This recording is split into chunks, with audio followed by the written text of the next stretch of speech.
is the Vintage RPG Podcast, your source for the best in classic and contemporary RPGs. With your hosts, Hambone and Stu. Welcome to the Vintage RPG Podcast with Hambone and Stu, coming at you again from the clubhouse hidden somewhere in the swamps of New Jersey. I'm John Hambone McGuire, and joining me as always is the editor-in-chief of Unwinnable.com. He too agrees that pineapple does not belong on pizza, and that's why we're friends, Stu Horvath. That's the one you went with? That's the one I went with. I felt like it was topical for what we're talking about today. True.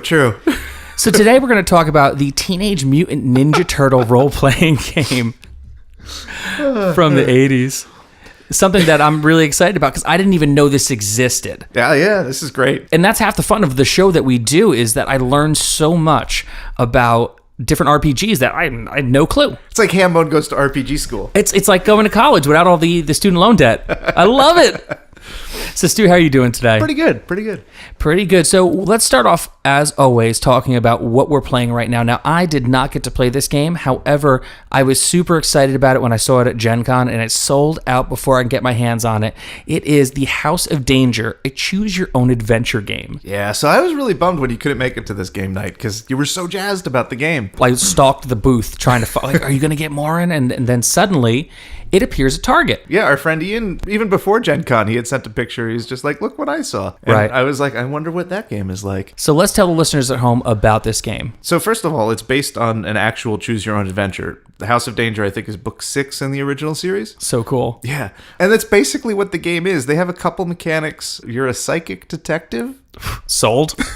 There's like a track based on, you make some choices, your psychic abilities get sharper. Cool. And if you have certain levels in your psychic abilities, you'll have premonitions about the plot that'll kind of give you other options. And then there's an overall danger track. So the more stuff that you do that's high risk, the higher the danger track goes up if you miss your challenge roll. And there's a small dice rolling mechanic. But essentially, it's just a way for you to play through a choose-your-own-adventure with your friends. Which is amazing. It's great, yeah. So each little card has, the passage you read aloud. There's an illustration on the back, and then it gives you directions as to what your options are, and you can investigate certain stuff that's aside of the core plot, and it's great. It's so much fun. It's a cooperative game? Absolutely. Everybody who's around you playing the game, we're all that guy. That's a great dynamic where you are all playing the same character. Yeah. It's like having 6 voices in your head. Exactly. Which can go horribly wrong. Yeah, so whoever is the active player gets the final say if you can't reach a consensus. Right. And the great part about it is you would think you would min-max it, right? You would be like, well, this is going to be the choice, and we'll talk it out, and we'll figure out the best one, and we'll just go with that. But it never happened. There's always 2 basic flavors of your options. Right. The one that seems super dangerous, and the one that doesn't. So the first thing that we did, the group was like, well, we're going to go do the most dangerous one. Of course. For funsies. Yeah, except for my wife, who is just like, why? That's stupid. You shouldn't do that. And of course it turned out poorly for us. I don't remember.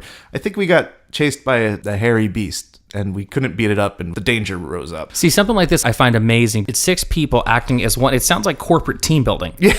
Essentially, it sounds like a game that is corporate team building masked as a choose-your-own-adventure book. Yeah. Now, growing up, I know you, like me, loved the choose-your-own-adventure books. Absolutely. And the various different themes, because there were Dungeons & Dragons ones, Yep. there were Marvel comic ones. Once it caught on, everyone was making choose-your-own-adventure stories. Yeah, it was a great fad. It was a really cool fad. Now, tell me, as a fan of choose-your-own-adventure stories, how does this stack as playing a choose-your-own-adventure? It's perfect. It's exactly what I want from it. It's actually easier because the game accounts for the fact that you're going to die a lot. Okay. And it's just a simple mechanic to just rewind to the point before you died. Right. It's just a matter of shuffling a couple cards around. And it's more fun because you have that dynamic where you're constantly playing off of people. Once everybody got screwed by the bad version, the bad decision, everybody kind of flip-flopped. It was always in a way that you're just like, why are we deciding? We are just bad decision makers and a group, and it's great. So this has a lot of replay value? I'm not really sure. So the story itself is the whole book, and it's split up into, I think, 6 or 7 chapters, all of which you could expect about an hour's worth of play to get through. It's a long game because you're essentially reading a book together. Right. That said, I don't know if there's a huge amount of replay value because you'll have gone through the bulk of the story and that isn't really going to change too much But because this is branded as House of Danger, I'm assuming that the way Time Stories works, you'll be able to buy new decks. It's really just one deck. They can do this over and over and over again. And that's the thing. When I saw it at the con, it was definitely rife for expansion. Yeah. Like, it was made to have expansions to it, because there was a lot of choose your own adventure books. Yeah, there was over 100. This is a great thing. I know they sell it at Target. I think it's Target exclusive currently. And that was what came out, because one of the things that I found out was Target is like, well, people like games. We should make exclusive games for Target and get people to start buying games at Target. That's a great strategy. And you know what, man? That's a pretty cool idea. So definitely check out House of Danger, a choose-your-own adventure game. I can't wait to get my hands on it and play it. Probably not with you guys, because you know how it ends. True. So with that, let's talk about Teenage Mutant Ninja Turtles, the role-playing game. Yeah, who'd have thunk, right? Were you a Teenage Mutant Ninja Turtle fan growing up, Stu? Not really.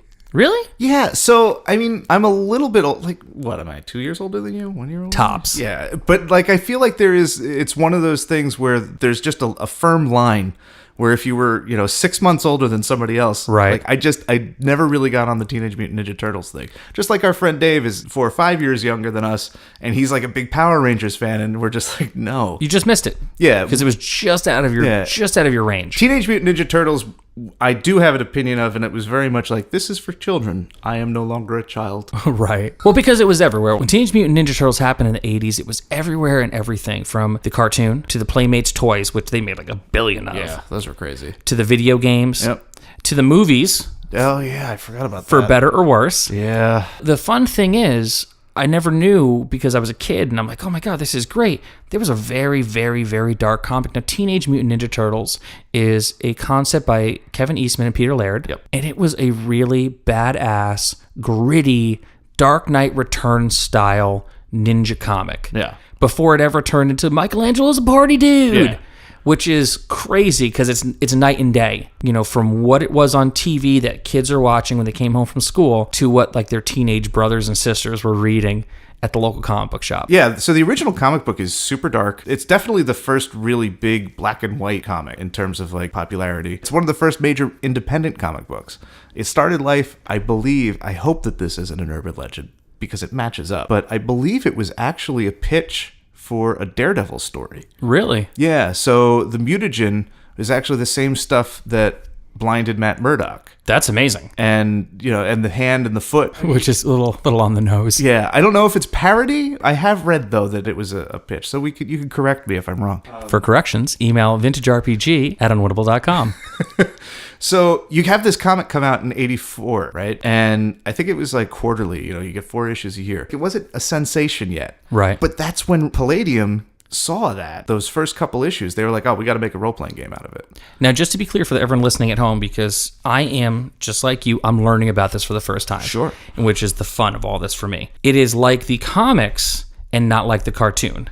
It is like the comics, not like the cartoon. Okay. And Palladium, when they got the license for it, they got it for a song because it wasn't popular yet. Right. They got in at the perfect time. Yeah, they did. The comics came out in 84. The rulebook for Teenage Mutant Ninja Turtles and Other Strangeness, which is the full title. That is awesome. Yes. Came out in 85. Okay. So literally those first 2 issues dropped and they had 6 months and they got the rulebook out. And it was a huge seller. They released the rules at the same time that the comics started to pick up steam. Right. So, funny thing, one of their other big licenses at the time was Robotech. Really? Yeah, I think that's the one that's with the planes and stuff, right? Robotech was the Japanese cartoon that they redubbed for America, which is the giant fighter jets that turned into robot mechs and like fought. Yeah. And I'm slaughtering that bad. For all the Robotech fans out there, corrections to vintagerpg@unwinnable.com. It was not a kid's show. Also, one of those things where it was a kid's show because it was on after G.I. Joe on my local TV network. Yeah. That said, it had a lot of very adult and mature themes. Like, it was a little above most kids' pay grade because, when they shot at stuff, unlike G.I. Joe, they didn't miss. Yeah, no, it was serious. So Palladium has this TMNT license, and they put out this book. The next thing that they're trying to do is get more licenses because they're lucrative because they hit pay dirt with the Turtles, right? Right. So they go after Robotech and they send their source book for TMNT, right, and along with the comic books to whoever did the distro who brought the Japanese cartoon over, right, and said, hey, we want to license Robotech. They look at the material for TMNT and they're like, yes, we will do this license for you, but we also want to license Teenage Mutant Ninja Turtles and turn it into a cartoon. Right. So there's Palladium right there in the middle middle. They happen to be there when the comic book breaks, and then they actually help get the Teenage Mutant Ninja Turtles cartoon made, which turns it into like a cultural phenomenon, right? A huge cultural phenomenon. Yeah. For the kids who are into that, it just blew up their brains. The sad part is that the cartoon would basically destroy interest in the role-playing game, because it was too kiddie. The role-playing game really appealed to, older players who were into that grim, gritty, black and white, ninja violent thing that was the comic books. When the cartoon came out, it was just obviously so geared towards children. They lost their market. They went from selling 50,000 copies a year to 16,000 copies a year, I think, and then it was down to like 7,000. Well, that's a typical thing that they did in the 80s and the early 90s where, look at The Tick. Yeah. The Tick was an amazing, gritty, hard-hitting comic.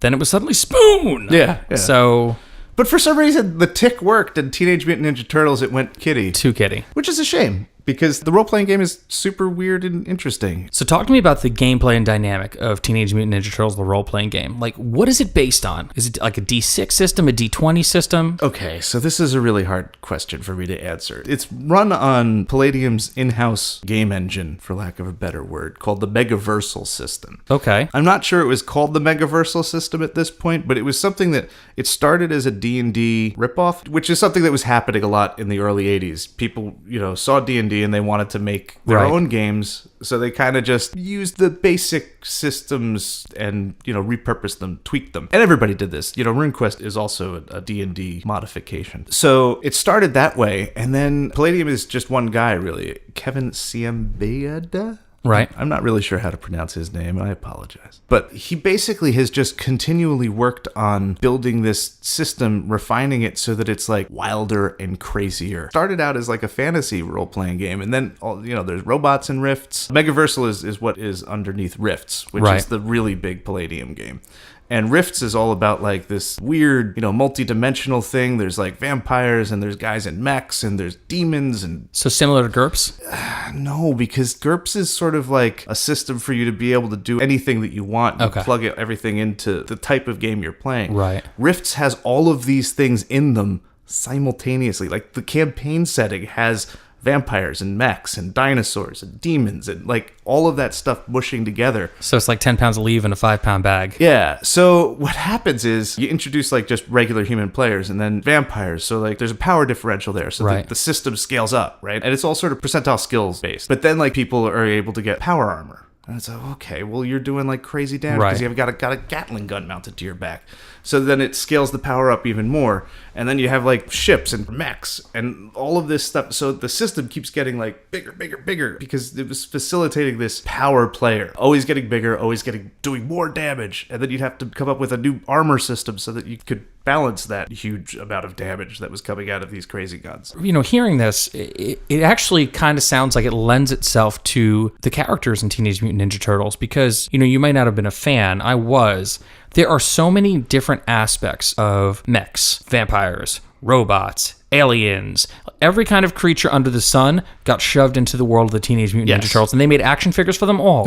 It sounds perfect for a game like that because if it's going to keep escalating, and eventually you're going to keep running and don't stop till you hit the Terradrome, then that actually sounds like it fits. Now, that said, in the Teenage Mutant Ninja Turtles comics, the original black and white ones, there were some of the fan favorite creatures and monsters like Bebop, Rocksteady that started in those comics that eventually morphed into the actual cartoon. Yeah. Do characters like that pop up in these books? Yeah. So real quick, just to finish my train of thought on the system, is that the Megaversal system gets really big and really complicated, and I've never really had a good handle on it, so I can't tell you exactly how it plays. Right. However, Teenage Mutant Ninja Turtles is a relatively small and contained version of that scales just like you said. Okay. As to guys like Bebop and Rocksteady, the really great thing about the Teenage Mutant Ninja Turtles system is that it has rules for mutating any kind of animal. Really? And it's so cool. And it's just really thought out for a Megaversal rule set. It's simple. I understand it. And it's fun. And there's pictures. There's all sorts of illustrations, all sorts of different types of animal mutations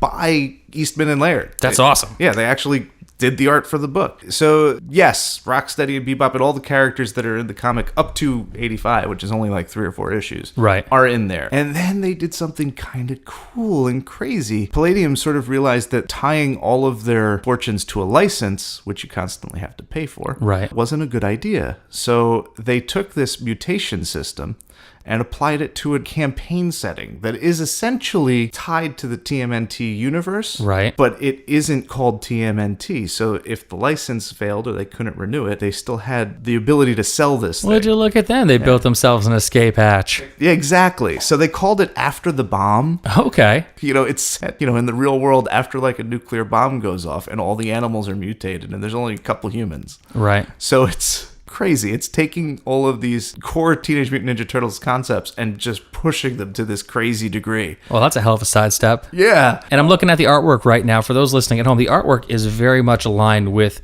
the Eastman and Lard style of drawing. I believe. So it looks like it could be a Teenage Mutant Ninja Turtles book, except it's not. No, actually, this is Peter Laird work. Oh, is it really? Yeah, this is Peter Laird's artwork. They even managed to get the creators looped in on like their sidestep. That's a genius bit. Yeah. So on the rarity scale, how rare are these books? I feel like After the Bomb you can get pretty easily. Some of the later ones, like the Yucatan source book, might be a little bit more, but you should be able to get them for a little bit over cover price. The core Teenage Mutant Ninja Turtles and Other Strangeness book is a little bit harder to find. If you're looking for a true first edition, there were some questionable rules about mental illness. Oh my. Yeah. And not in like the cool Chaosium, we have this on lock mental illness kind of Yeah. way. You've met, I'm not going to try to even say Cthulhu monster's name. Just go with you met Cthulhu. Yeah. So no, it's not. This was actually derived from an old psychology textbook, DSM. They have the catalog of Right. old mental disorders, and it's an out-of-date one in 85 when they used it. And that's bad biscuits, even for the 80s. Yeah, and they included some sexual deviancy in it, which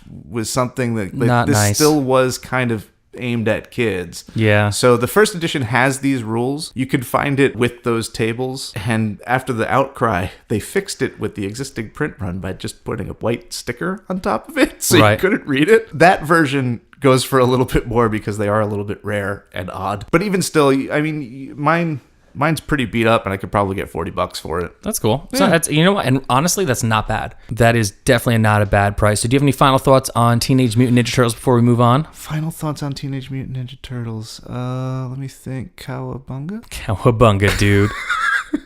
So with that, we are going to talk about what I'm excited about this week. One of the games I did get at Gen Con is something I definitely went there with intentions on buying. It's called Pocket Dungeon Quest. Yeah, you showed me this. This looks so cool. It looks so cool. It is super cute, and it's compact, and it's travelable, and I love that about it.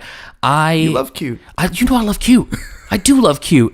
And what's cool about this game is it is a 4-player game, and it's a dungeon crawl. It's a roguelike dungeon crawl. What's interesting about it, what really hooked me on it, was the game mat that it comes with is actually a cloth game mat. Oh, there's nothing better than a cloth game mat. I love that. Because it looks like something that someone would have made and put up on Etsy, Yeah.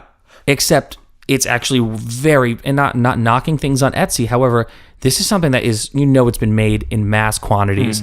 It is made with a lot of love as well. There are so many tiles that you have to flip over as you go through the dungeon. It's a 4-player game. So are you like building the dungeon as you go with the tiles? Well, no, you actually set it up so the dungeon is completely built. Okay. And you start in a corner and you start working your way through the dungeon. And as you go, you reveal tiles, a certain number of tiles in front of you or diagonal to you, depending on your character's movement. Okay. And it'll reveal monsters. It'll reveal treasures. There's like that's so fun. a wandering merchant in the dungeon. And ultimately, it's Gauntlet. Yeah. When you really break it down to what it is Gauntlet. You have to find the treasure, and then you have to find the exit to beat the level. Awesome. So much replay value with it because you'll never know what the dungeon is. You just mix up all the tiles and you just put them face down and you go. What's really cool is I've read the rules. I haven't gotten to play it yet. I've read the rules. The rules are super simple. Yeah. And the characters are even Gauntlet characters. Like you have a rogue, you've got a wizard, you've got a warrior, you've got a archer. Okay. Yeah. And when they kickstarted the thing, now it's made by a company called Breaking Games. They're out of New Jersey. They're an ad magic company. New Jersey! They're neighbors. Right! So I think when they kickstarted it, they had an exclusive that you could get, and it was Indiana Jones. Ah! And so each character, it's one side's a male, one side's a female, so you can be whatever you like. And when I was there, I was like, oh my God, does it come with the Indiana Jones style? And they're like, no, that was just like for the thing. I don't think it's inside. When I got home, I opened it up. Boom, there's Indiana Jones. Oh, man. I love this so much. Yeah, it's so cool looking. And it's great. I mean, it does come in a very small box. It's a $25 game, and I think that's the very nice price for a game that you're going to keep playing. Yeah. A game that, like, I could play with one of my little cousins. If I've met someone new and I want to introduce them to games, it's something simple that you can play with just 2 players. You can scale it for the number of players that you have. You could actually play this game alone. Huh. That's the one thing I did do. I did open it up. I set it up because I just wanted to get it in my hands before we talked about it. And I did mess with it by myself for a few minutes, and I immediately died. It's a little bit tougher with one player. It comes with a great little bag that you can actually fold the game board and all the tiles up, and it comes with 1 dice, which is a super, super, super cool dice with like a skull on it, damage on it, swords. Nice. And that's how you roll. Like you roll to see if, when you approach a monster, you roll the dice and it'll have like 1 sword, 2 swords, like an explosion or a skull. And that's how you know what the result is for what you do. You accumulate treasure. It's a dungeon crawl. That's great. It is the simplest version of a dungeon crawl, and I really can't wait to get together with everyone and play it at a game night. So I do recommend this game. I know it's going to be super fun, and it's something that's really aligned with the kind of games that I like to play. Yeah. Because I do travel a lot. And I'm always looking for something I could throw in my backpack and take on the plane with me, and meeting coworkers or friends in other places. It's like, hey, let's play a game. And then boom. In terms of travelability, is it a pocket game or is it a bag game? You have to throw it in your bag? This is going to be the size of a large dice bag, which is still super. No, totally. It's still super movable. Yeah. So I definitely recommend checking it out. Breaking Games, Pocket Dungeon Quest, in stores now. Go out and find that game. Everything good comes from New Jersey. Everything good comes from New Jersey. So with that, we're going to wrap this episode up. Stu, we're wrapping up already? We're wrapping up already. We hit to go home. Like we just got here. I know. That's what's fun about this podcast. It goes like that. It's like a we're just talking. Bolt. Yeah. So Stu, where can people find you? They can find Vintage RPG on Instagram. They can find me writing and editing Unwinnable at unwinnable.com. Very cool. You could find me on Twitter at Handbreaker, where I just tweet about the Bullet Club, cute animals, and Dungeons and Dragons. You could also find my other podcast at mytitv.com. It's called My Tai Happy Hour. It's a tiki pop culture podcast that's really fun to listen to. So for Stu Horvath, I'm John Hambone McGuire. May the dice always roll in your favor.